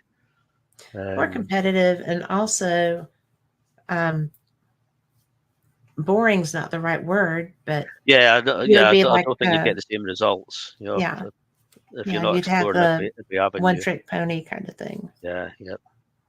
And yet, you know, do you know that I still get reached out to by some of the people that investigated with us at Balgoni? Right. Yeah. And there's um, one woman had asked if I would investigate because they're coming to the States. If Right. I would Okay. come and investigate with them, and I'm like, oh please, yes please, I will investigate with you anywhere. But you know, the people that follow you and come and do your events are just brilliant people. Yeah, They we have what we call the premium members or subscribers mhm, club, um, and that they're fantastic. What we did years ago. I'd sat down and spoken to Ryan about I always use the example, and some people laugh at me for it. But if you're interested in art, you go to the art club. If you're interested in running, you go to the running club. If you're interested in the paranormal, what do you do? you join Haunted Scotland. That's We wanted to create a hub where people could come and speak to like-minded people, share experiences, share um, evidence, etc., and learn. Because none of us growing up had any opportunities. We had to learn it ourselves. Mhm. Until such time as you get to a stage where you're confident enough to join a team. If you can find a team to join, first of all. There's no opportunities handed to you. So we wanted to create opportunities for people, whether they're very experienced investigators or somebody that just got general interest that would like to know more. I always say that I can learn as much from somebody that's just started as somebody that's done it for New 30, 40 ideas. years. Yeah, exactly. They might just say something, just throw a random comment, and you think, oh, wait a minute. And you can start making connections with things that you've questioned yourself, but they've given you a wee comment, a wee idea, and think, oh, right, okay, and that, you start to make sense of things. So, Yes. um, it was never set up that we're going to teach people how to be paranormal researchers, because, we do it our way. It's not to say that's the right way or the best way. Other people do it differently and get good results as well. It's people have got to learn their own way. Yes. That includes equipment, what equipment works. You try it, see what works best for you. So yeah, I mean, we've got this really, really loyal following that we're really grateful for. It's more like a community, a family.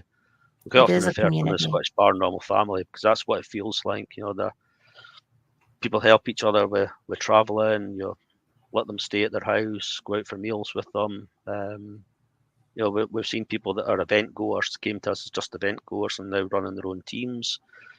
Um, yeah, it's great to see, because we couldn't do it without their support either. They're really good at boosting us and supporting us with events and things like that. And they share all their evidence and things like that with us as well, which is so valuable that if we're at an event and they experience something or capture something, that information is shared with us. We've never ever believed in just hosting an event and then that's it until the next one. Yeah. Get the conversation going afterwards, who experienced what happened, builds the story, builds the evidence for that location for the next time you go back. So yeah, it's great to have so many people there. I say we all learn from each other. We're not there as the ones doing all the teaching. They teach us as well. Well, and they're so enthusiastic. Yes. One of the things that I thought was probably one of my favorite things that's ever happened to me in Scotland, and that's saying something, was before Balgony, before the Balgony investigation, someone took us into their home, Yes. right, for Yes. the Daniel. Yep. barbecue. Yeah. And what a home. Yeah. That was The so old, cool. church With a with the churchyard setting. Yep. cemetery Yes. where Rick found a relative. Yes. Yep. And, I'm just, Rick finds relatives everywhere. But apparently the McCollums were, a randy bunch. But it's so funny because I don't even know how many people were there. And these people had this beautifully renovated church for their home. They had all the things. There were so many people. There was so much food. There was so much fantastic conversation. There was so much enthusiasm for going to Balgony. There were they were so nice to us. And I'm just like, oh, this is so much fun and so special. Yeah, And I mean it's then, something that's happened a few times. We're fortunate to get into that property because of what it is. Daniel owns it, and it's only fairly recently they'd moved there, well, they did a um, brilliant job, by the way. and they've experienced some activity in it. So they're quite keen to see what people thought. Plus, to share it. They're Yeah, proud of their home. So let's all gather and share it. yeah, Yeah, I mean that's what we love about it, whether it's people inviting you into your home or meeting you at a restaurant for a meal before the investigation. There's always this buzz, and whenever anybody new joins, they tend to get invited out as well. There's everyone wants to welcome everyone in. It's just a great community we've got, fortunately.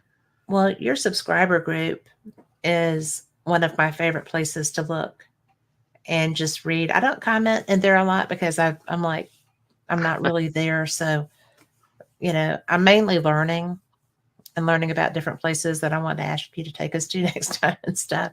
But, the enthusiasm for, not going to lie, it's almost like in your face to the people that took these people out, right? We are, we are here and we're doing this. Yeah, And, because there's a lot of people who accept the title witch. It's almost like pushing back against what happened in the past. yes, yeah, It's just like, so no, there's too many of us now. You can't do this. We are who we are, and we're going to do what we do. yeah. We And always make sure the community is as inclusive as it can possibly be. There's well, always going to be sure. people that have differences of opinions, but we always say that that's fine as long as you're respectful with each other. Yes. How boring would the Well, world be everybody if we is. all had the same thoughts? We'd all have the same conversation because we'd all agree with each other. It'd just be Yeah. such a boring world. I So know, yeah, right? But, different opinion means we can get decent conversations going as long as people are respectful with each other. well, Um, respectful is the key. yeah, and I'm sure you're the same. I openly admit I've changed my opinions on things so many times Hmm. because I might have had a strong opinion at one point based on experience, what I'd read, what I'd found out. and then something happens which challenges it, or somebody says something that challenges. Think, well, wait a minute, actually, any good researcher's got to be willing to challenge themselves as much as anybody else, and be willing to change their thoughts. Well, if you Because don't none of us grow, know the answers. Yeah, exactly. You've got to grow. We don't yeah. know the answers, so Well, we've neither got do to learn doctors. That's and why it's grow. called practicing medicine. Yeah, So, I mean, there's nothing really in this world that's an absolute.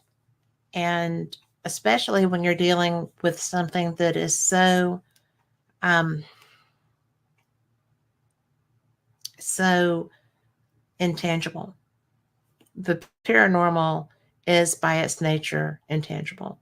yeah, And so when we get something, if one of us gets a piece of evidence that truly speaks to us, then we need to share that so that people will go, oh, well, so, you're not just standing there in your, you know, back office listening with headphones going, oh my God, yep, this is just the best piece of evidence that anybody ever got. And then you let somebody else hear it. And I said, well, I really think this might have been a cell phone, or like I have cell towers near me. yeah, yeah, And I've actually had other people's conversations in shows before, because I really think because of the cell towers. And so I don't generally review evidence in this room. I go downstairs yeah, because I'm underground. And I feel like there's not much that's going to interfere with that. yeah, But it's we have to share so that we will understand that either, well, heck yeah, that's a great catch, or, you know, I feel like maybe this was that. yeah, And while you're really good at what you do, I think maybe this one's that. And yeah. Well, we will always share, but we only share evidence that we think is good enough to be shared. hmm, The amount of stuff that doesn't get shared, yeah, it's incredible. And when it gets shared, we will offer our opinion on what we think. If it's an audio, what it says; if it's an yeah, image, what we think it is.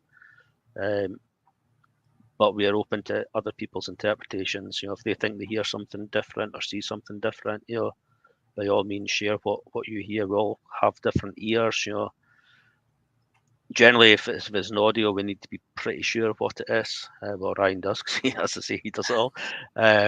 Very fortunate to have him doing it. But it's open that if somebody else wants to offer their opinion, we're not telling you that it's definitely this, definitely that. no, Listen to you it don't do that. and come up with your own conclusion. Equally, we're not saying it's 100% paranormal, because come to your own conclusion on it. We can't explain it, and that's as far as we're going to go. Yeah, that's a pretty good trip. I mean, it really is, because that's, I mean, I know that I gush on about your group a lot when I'm talking to people about the people I admire in the paranormal. I do.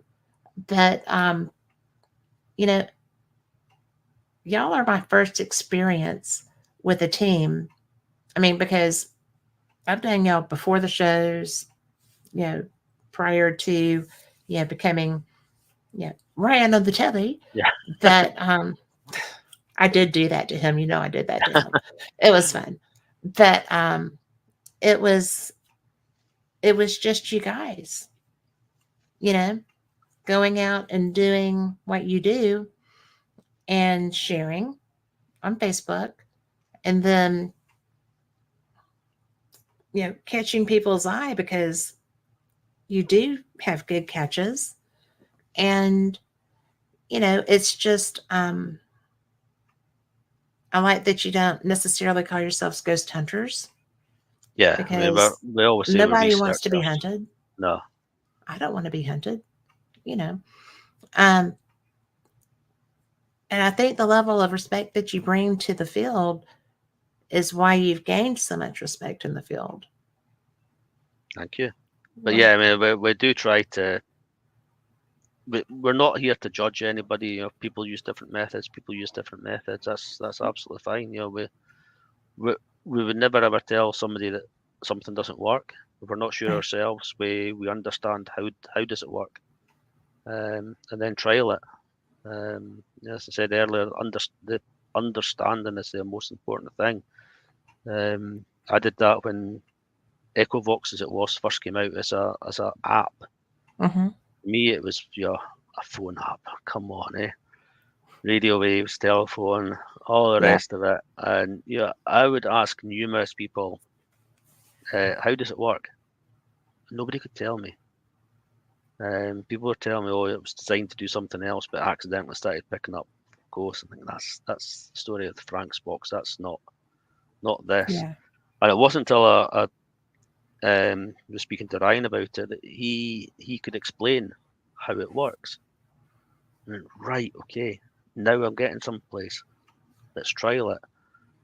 Incredible, absolutely incredible evidence through it, and it drove us to then have our own app built. Mm-hmm. It's not only a case we know how it works. We designed it. We know what the audio is. It's got no full words in it. It's only got bit sounds in it. Everything's reversed. People say, oh, GPS and things like that. I wish we were clever enough to put GPS trackers in it that would know Yeah. where we are and Google it and come up with certain historical information. It's not that complicated. It's quite a basic app, to be Yeah. honest. But when you ask, when you're standing in a historic castle and you ask for the name of the castle and you get the name of the castle, that's pretty good evidence as far as I'm concerned. But it's just this understanding, and that's not to say everyone should use apps or everyone should use voice boxes or everyone should use K2s. Find what works for you. Mm-hmm. Yeah. You know, Because different things are for different people. yeah, your personal energy connecting to a device, which is energy as well. That's where the connection is. Find what Well, works. Don't discount based on what somebody else says. Trial it. Try it yourself. Understand it. Try it. If it works for you, good. Use it. If it doesn't work for you, find something else. But don't tell other people that it doesn't work because it didn't work for you. right. It's got to be this open minded. I always say, or more recently been saying to people, how daft would you feel if you categorically said, for example, the PSB7 doesn't work. Yeah. And then in 6 months' time, science accepts a capture through the PSB7 as conclusive proof of the paranormal. Do you not feel a bit silly because you've gone out there and said categorically it doesn't work? Yeah. You're quite correct to go out and say it doesn't work for me. I've not had very many good captures for it. Yes. But don't discount anything because none of us actually know when this groundbreaking, conclusive proof is going to come or how it's going to come. Well, So my open groundbreaking mind. conclusive proof comes with those pendulums that you gave me. But I do use tools too. Yep. But yeah, I had a gentleman on with me who did a show about I did a show about pendulums. And he told me how to recognize ones that work. And I'm an amethyst girl. And one of the ones from your shop was an amethyst. And the other one, oh, I don't remember what it is. It's way over there.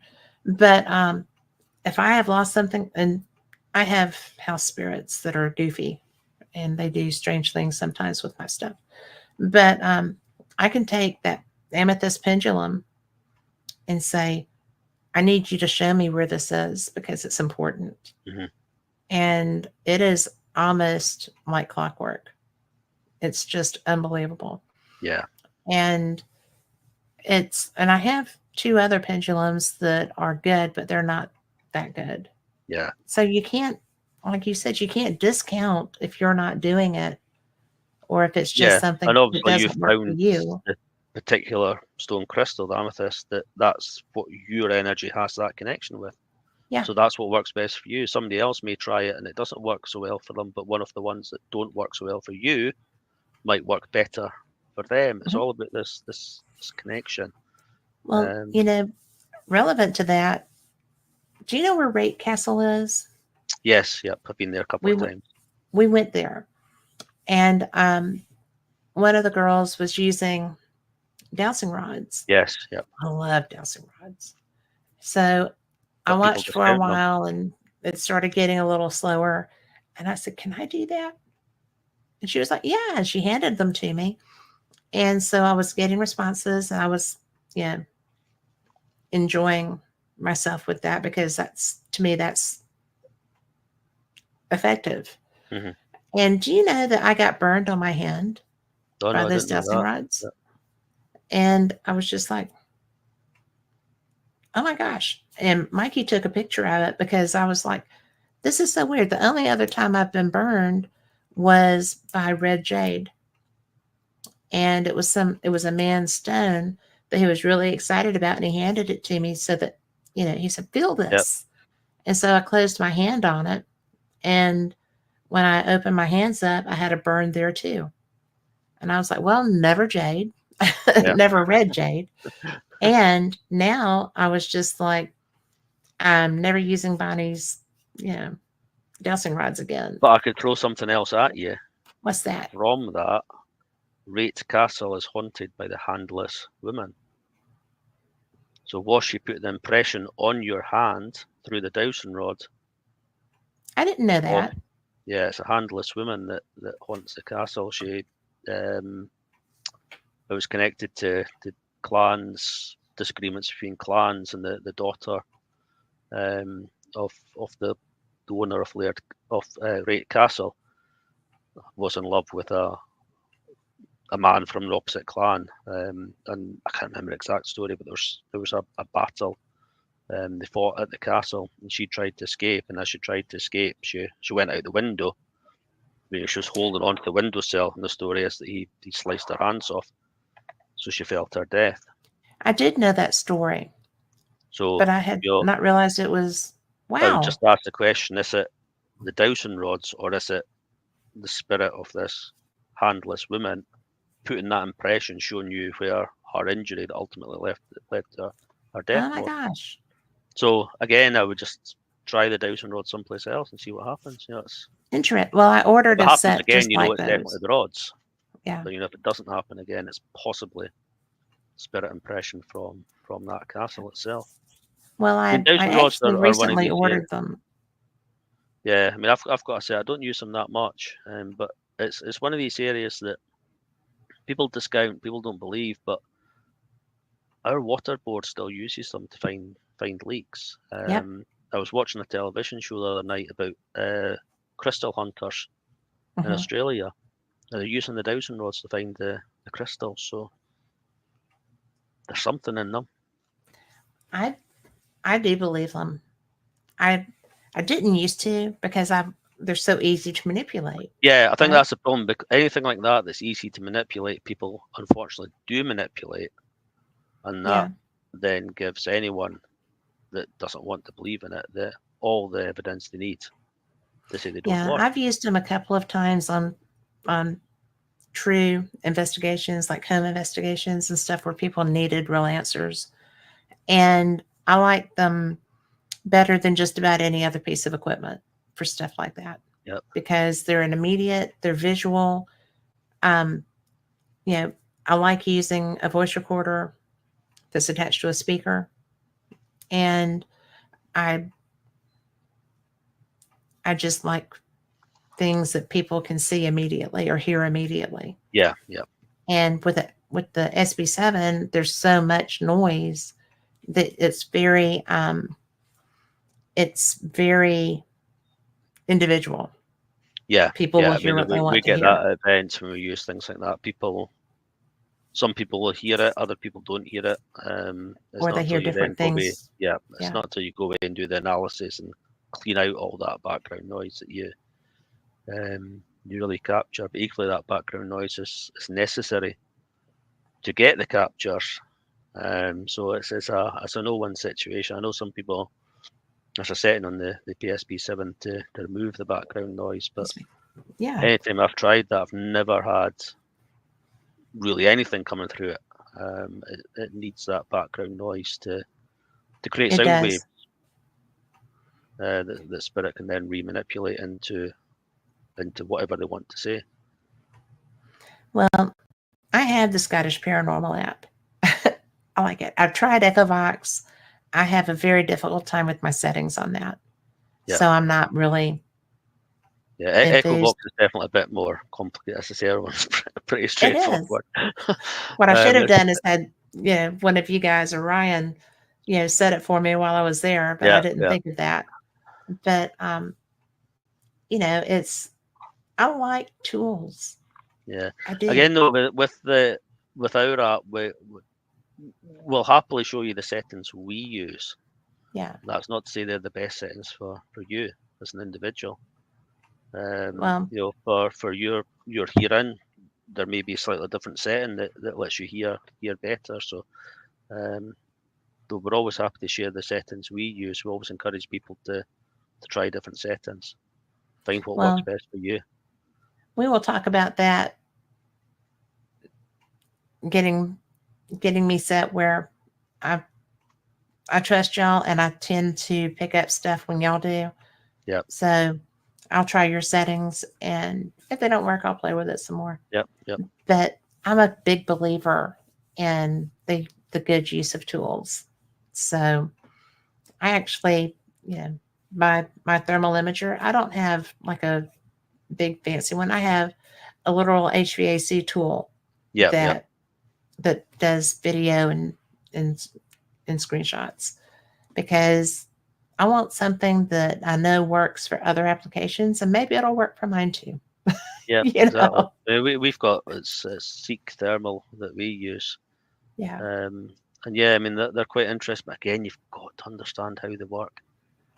The amount of times that I see images getting shared that that's just your heat source reflecting off something else, or Yeah.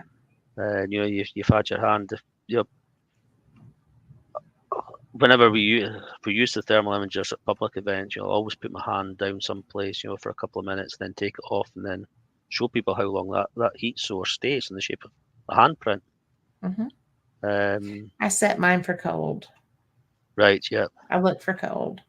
yeah, yeah. I mean, we look for ours are set for both, Yeah. so we can try to discount anything. Because a lot of time we use the thermal imagers if we're in the woods or something like that. We'll use the Yeah. thermal imager to find out is there something there. Yes. And it won't be the first time we've heard stuff, we've thought something's happening. There's a cat in the tree. Yes. It's, I know, right? but it's important to us that we can exclude that Lots because of we don't want squirrels. any Yes. false positives. We don't want to present something unless we've Absolutely. actually properly looked into it Yeah. to see if there's a natural cause for it. So the air thermal images are mostly used to exclude things rather than find anything. Yes. That's the best. That's the best. We're out of time, my friend. Tell That people. was quite quick. It didn't feel like I know, nearly as even long with as me yeah. choking to death and stuff.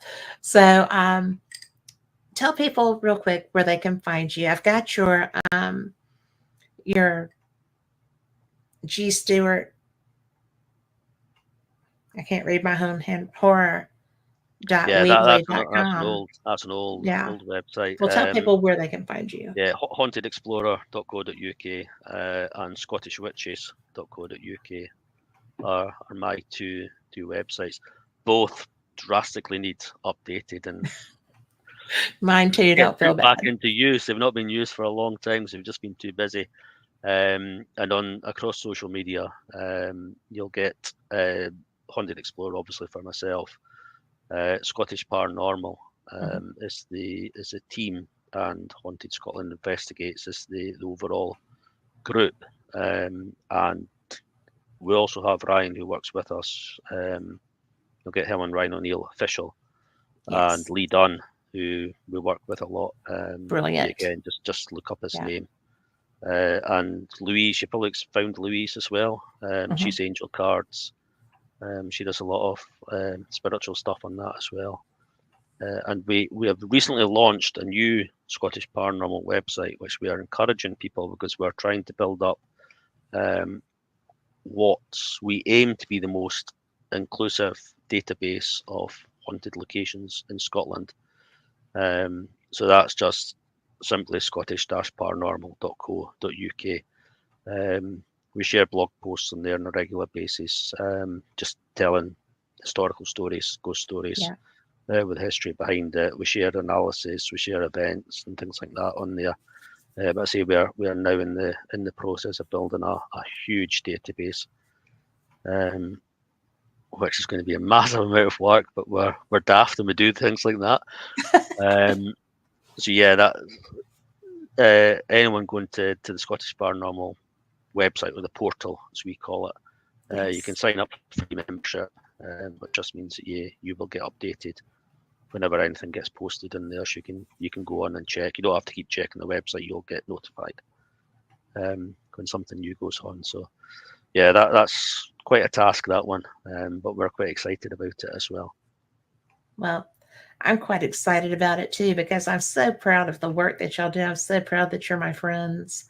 Oh, And likewise, I mean, we love having you coming over.